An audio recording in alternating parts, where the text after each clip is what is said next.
Welcome back to Around the Armstrong Table.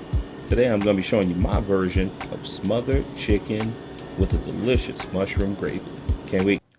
Alright y'all, so to get this dish started, I'm going to start off with a really large shallot, and I'm going to get that diced up really fine.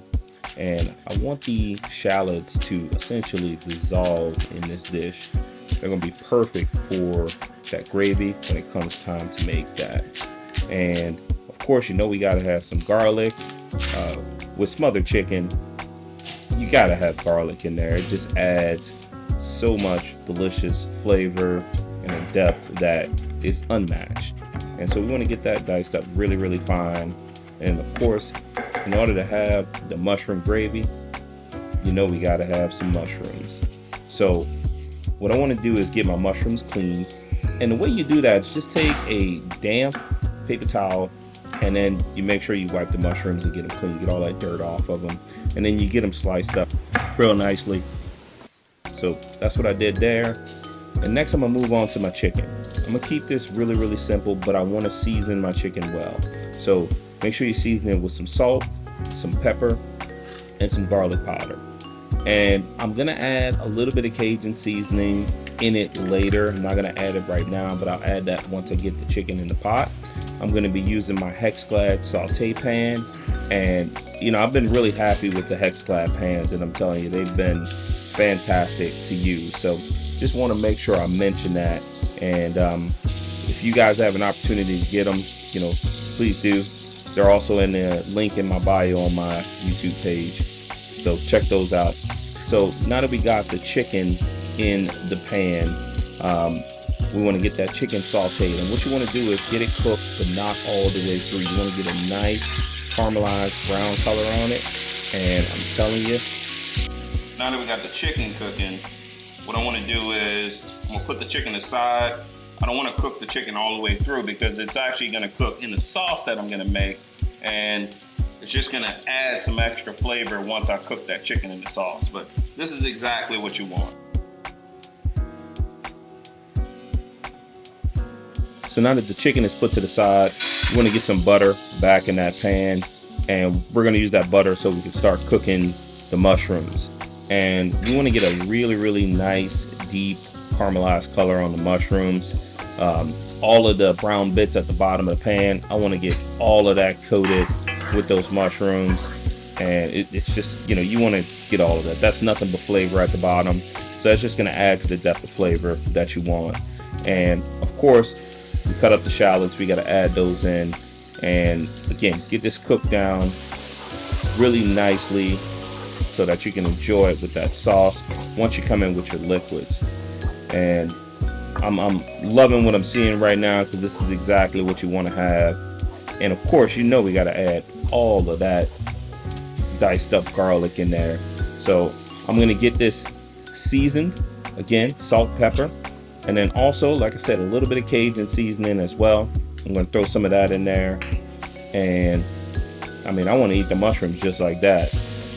Go ahead and put the garlic in, get that cooked up. And the garlic, you just want to cook it until it's fragrant. The last thing you want is some burnt garlic. And as you've seen in some of my previous videos, I got to throw in some sherry. I need to become a sponsor of sherry, because I tell you, I use sherry a lot. I think it just adds such a nice sweet flavor without going overboard.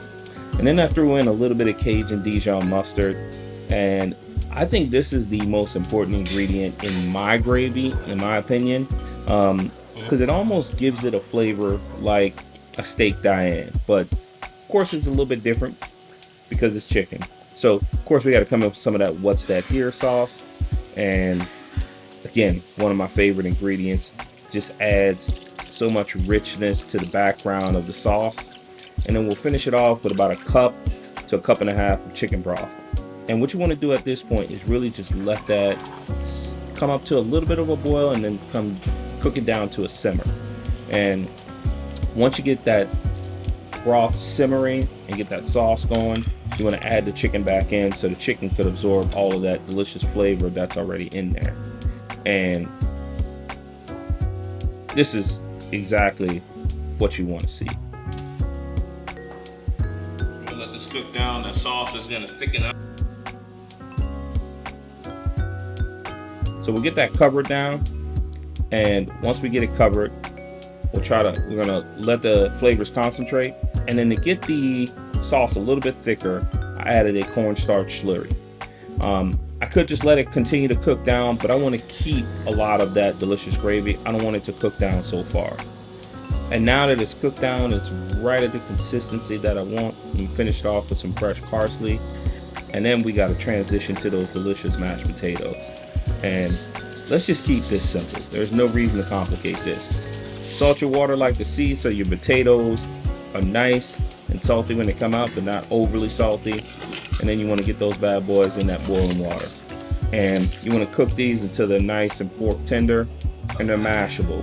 So the way I like to do mine is pretty simple. I'm going to throw in some half and half and also some butter with some salt and pepper. And then I'll finish it off with some chives. But there's no reason to complicate mashed potatoes. Keep them nice and simple and you're good to go. And for the broccoli, when I get there, I'm just going to let y'all know I cheated the system. Used a nice steamable broccoli, but the broccoli was perfectly cooked. And gotta have a veggie with a dish like this. So just go ahead and watch me mash these potatoes up, get them to the right consistency. Obviously you don't want runny potatoes, but you want to make sure there's some thickness to them. And I mean, this is absolutely perfect mashed potatoes. And I like to leave the skin on with this particular dish. I think just having that texture adds a little bit extra, in my opinion. So I'm gonna go ahead and get this dish plated up, and I'm telling you, man, my mouth is watering already. Got those delicious mashed potatoes. We're gonna add that broccoli onto the plate, and you want that bright, vibrant green color with the broccoli. The broccoli is real simple. Just add a little bit of salt to it. I don't even add pepper to broccoli. Lay that chicken on an angle right over that mashed potato, and then finish it off with that delicious gravy. For all my people that say they don't like mushrooms, let me tell you, I challenge you to try this dish and make it.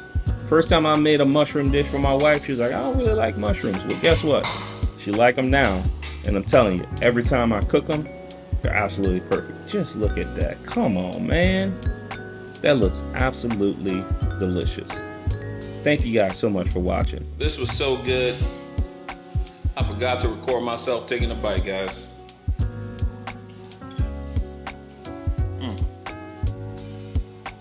The chicken is on point. I'm telling you, the gravy is on point. Hell, the broccoli is on point. Y'all gotta try this one. On to the next one.